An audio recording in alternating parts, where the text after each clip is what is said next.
When we think about the concept of faith, what comes to mind first? Perhaps it's a deep sense of trust, a guiding light, or even a steady anchor in the stormiest of seas. But let me ask you this, if faith is so powerful, why do we often struggle to hold on to it when life challenges us? Why is it that when trials come, we sometimes let doubt creep in? Take a moment to reflect on these questions. Faith isn't just an abstract idea. It's a force that transforms lives. If you truly believe, then your actions, thoughts, and decisions align with that belief. Let me share the story of Sarah, a single mother who faced insurmountable odds. Her husband passed away unexpectedly, leaving her to care for two young children. Financial struggles mounted, and the weight of her responsibilities seemed unbearable. Yet, Sarah chose faith over despair. Every night, she knelt by her bed and prayed for strength. She found a part-time job, and little by little, her situation improved. Sarah would say, "If I had given in to fear, I wouldn't have made it. Faith gave me the courage to keep going." If Sarah had given up, what do you think her life would look like now? Would she have found the strength to rebuild her life? And here's a deeper question for you. What is faith calling you to overcome in your own life? Take a moment to ponder that.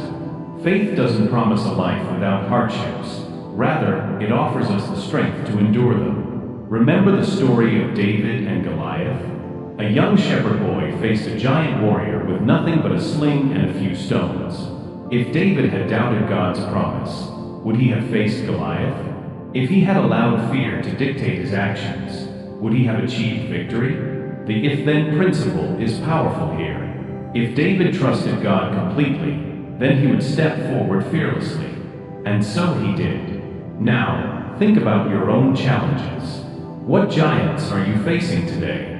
Could it be a difficult relationship, financial stress, or perhaps a deep personal loss?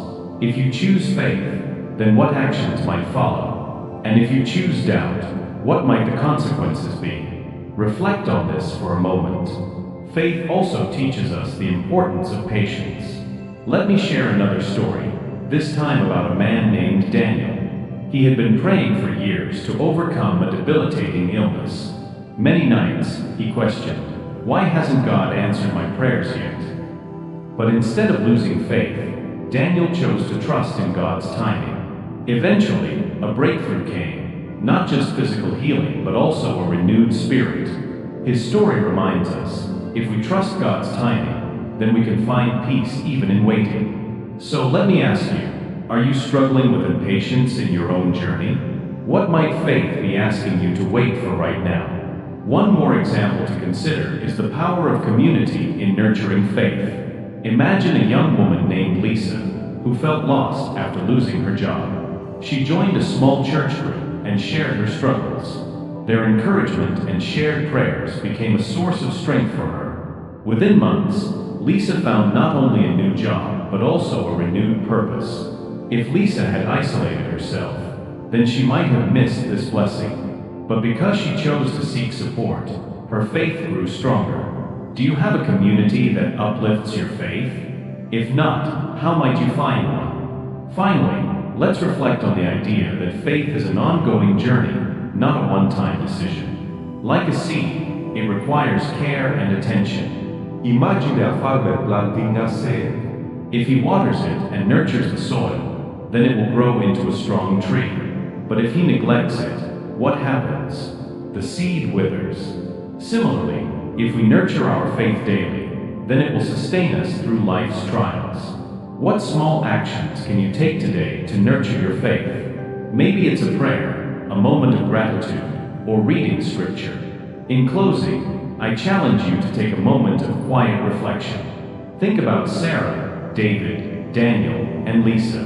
Their stories remind us that faith is not just a passive hope, but an active, living force. It's the courage to face the unknown, the patience to wait for God's timing, and the humility to seek support. If you choose faith today, then what might change in your life tomorrow? If you let doubt hold you back, then what might you miss out on? Faith is the strength to overcome. It's the promise that no matter how dark the night, the dawn will come. So I leave you with this question. Will you let faith guide your next step?